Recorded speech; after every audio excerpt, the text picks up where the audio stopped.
తెలుగుదేశం పార్టీలో మొత్తానికి ఏబి వెంకటేశ్వరరావు గారు అయితే ఏదో కొత్త కొంపడి పెట్టబోతున్నారా అన్నట్టుగా, అంటే కొత్త వివాదం తెర మీదకి తీసుకురాబోతున్నారా అన్నట్టుగానే ఉన్నాయి ఆయన మాటలు. అవి టీడీపీ కూడా అర్థం కావట్లేదేమో అనిపిస్తుంది, వాళ్ళు కూడా జీర్ణించుకోలేకపోతున్నారు. వాస్తవానికి ఏబి వెంకటేశ్వరరావు గారు ఏమీ టీడీపీ కార్యకర్త అయితే కాదు, అఫీషియల్గా తెలుగుదేశం పార్టీలో అయితే చేరలేదు, కానీ తెలుగుదేశం పార్టీకి అనుకూలంగా ఉంటారనేది ఒక ప్రచారం.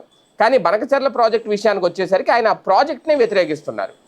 కానీ ఆ ప్రాజెక్ట్ ఎలాగైనా పూర్తి చేయాలి అనేది టీడీపీ ఆలోచన, చంద్రబాబు నాయుడు గారి ఆలోచన. అంటే ఒక రకంగా తెలుగుదేశం పార్టీ నిర్ణయాన్ని ఆయన వ్యతిరేకిస్తున్నారు, ప్రాజెక్ట్ని వ్యతిరేకిస్తున్నారంటే. పైగా అసలు ఆ బనకచర్ల ప్రాజెక్టుకి బేజం పడిందే వైసీపీ హయాంలో అంటూ తాజాగా చెప్పుకొచ్చారు.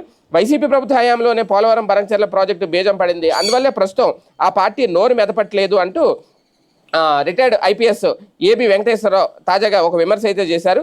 ఆలోచన పరుల వేదిక అంటూ ఆధ్వర్యంలో రాయలసీమ ప్రాజెక్టు ఆధ్వర్యంలో కార్యక్రమంలో భాగంగా కర్నూలులో ఆయన ఒక సదస్సులో ఈ మాటలు మాట్లాడారు. 2019లో ఏపీ సీఎంగా ఉన్న జగన్, అప్పుడు తెలంగాణ సీఎం కేసీఆర్ గోదావరి జలాల పంపిణీకి సంబంధించి పోలవరం బనకచర్ల అంశాన్ని తెర మీద తీసుకొచ్చారు. అప్పట్లోనే ఊహా చిత్రం కూడా రూపొందించారు. 80,000 కోట్ల వ్యయంతో చేపట్టి ఈ ప్రాజెక్టును విరమించుకోవాలి అని ఇప్పుడు డిమాండ్ చేశారు ఆయన.